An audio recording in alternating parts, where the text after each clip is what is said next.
Dude, autumn happens here too.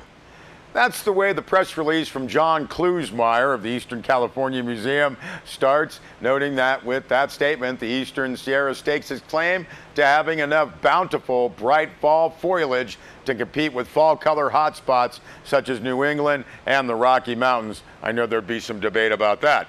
Inyo County and Inyo National Forest are where Californians and out-of-state visitors find the state's first burst of explosive fall colors. This according to John Pomeroy, who edits California Fall Color. You know, you've seen that here on Sierra Wave TV. That's a blog and website, CaliforniaFallColor.com, that provides weekly and often daily reports on where to find fall colors in California. Website also informs dudes that autumn in all its glory can be just as much as a part of the California experience as hitting the beach, or as I would say, the mountains. The information and photos on the blog come from volunteer color spotters who send in photos and reports about the status of fall color coverage in their area. For instance, in Inyo County, color spotters keep an eye on popular leaf peeping spots as Bishop Creek, South Lake, and Sabrina, as well as Aspendale. That kind of local knowledge means California Fall Color has an up-to-date information describing how quickly or slowly colors are turning in the area, and also provides insights about and tips about where the best color viewing areas are located. Now, the website already has posted some early season reports, and those updates will continue to past Thanksgiving, though reports are often posted as late as December. Inyo County helps sponsor the California Fall Color effort, along with other counties and fall color destinations across the state. Now, that press release continues. What makes autumn so long-lasting in California is the state's topography, which varies from foliage at 10,000 feet in elevation down to sea level. Now, in New England, the color shows by latitude, descending from Canada throughout the Northwest, whereas in California, it drops by elevation, Pomeroy notes.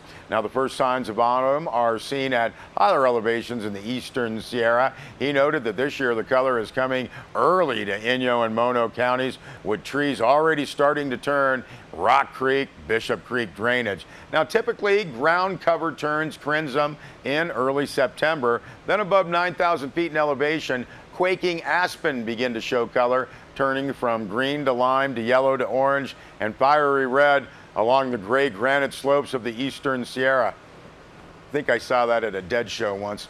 And this quivering, flaming show is getting started at North, South, and Sabrina Lakes, west of Bishop and in June Lake, and the Sherwins, well as Mono County, color spotters have reported. Now, helping bolster the claim to fall color fame is the Inyo National Forest, which stretches the length of the Eastern Sierra. The Inyo beats out National Forest in New England, Allegheny, and Green Mountains in a listing of top 10 fall forest evaluated for the Weather Channel by gorp.com. That's a national outdoor recreation site. What they saw is what Pomeroy and his legion of California spotters report each autumn, our state's combination of stunning vistas and delicate colors that continues for weeks on end. California Fall Color did get started in 2005 when Pomeroy was assigned to publicize Mono County. He said, I soon found out that autumn occurred across September and October and into November in the eastern side of the state. I then became aware of reports from other parts of California, which established for me how widespread and long our lasting autumn is. Now, this is what most Californians or visitors think, Pomeroy said. He said they see California as without seasons, as along the coast and throughout the vast Central Valley there isn't much color. But California, he notes, huge, 780 miles long, 350 miles wide, and within it are large pockets of fall color that are truly breathtaking to behold. You just have to know where to see it and when to go. That's why we created California Fall Color. Now, to see the latest fall color reports or to find out how to become a color spotter, visit CaliforniaFallColor.com. Great website. We love that one.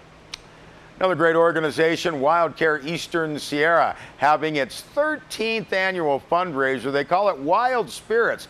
Going to be a new location this year, the Heritage Arts Building at the Tri-County Fairgrounds. That's formerly the Home Ec Building. Now this is set for Sunday, October 21st, 6 to 8 p.m.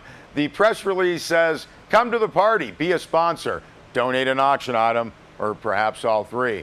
Now, said Cindy Kamler, the Wild Spirits Eastern Sierra director, holding Wild Spirits, our major fundraiser, in a totally new space is a challenge. Our event evolved within the wonderful space at Mountain Light Gallery. This year, we will need to create and shape space within the Heritage Arts Building. She also noted we're still offering the yummy free food and wine, fun door prizes, wide variety of silent auction items. Also, the furry, feathered, and scaled wildlife ambassadors, Razzle a Raven, Spirit the Red-tailed Hawk, and Half Z, that's a Belding's ground squirrel, and Early Girl, a golden-mounted ground squirrel, and others will be there too. My dogs would chase those squirrels. Wild Care, formerly known as Eastern Sierra Wildlife Care, notes Kamler, the only wildlife rehabilitation facility serving the Inyo and Mono County areas, noting that they admit close to 500 animals, birds, mammals, reptiles each year, give free education programs, provide advice and assistance for dozens of people-animal problems, and as a nonprofit organization, Wild Care Eastern Sierra must rely on donations from individuals, local businesses, and family foundations to carry out their work. And again, coming up with the fundraiser donation, just $15 at the door. If you can give a little bit more, it'd be greatly appreciated. Kids 12 and under and free. The money raised at Wild Spirits helps pay for medicines, food, supplies, and patients at the center. If you would like more information, be a sponsor, donate an auction item, please contact Cindy Kamler at 760-872-1487. Should be fascinating next week as Japanese garden professionals on Wednesday, September 26th. You can learn about the past, present, and future of Manzanar National Historic Site's unique collection of Japanese gardens. Small oases of beauty and serenity, the press release notes, within the harsh prison camp surroundings. The gardens were created by Japanese Americans at Manzanar during World War II.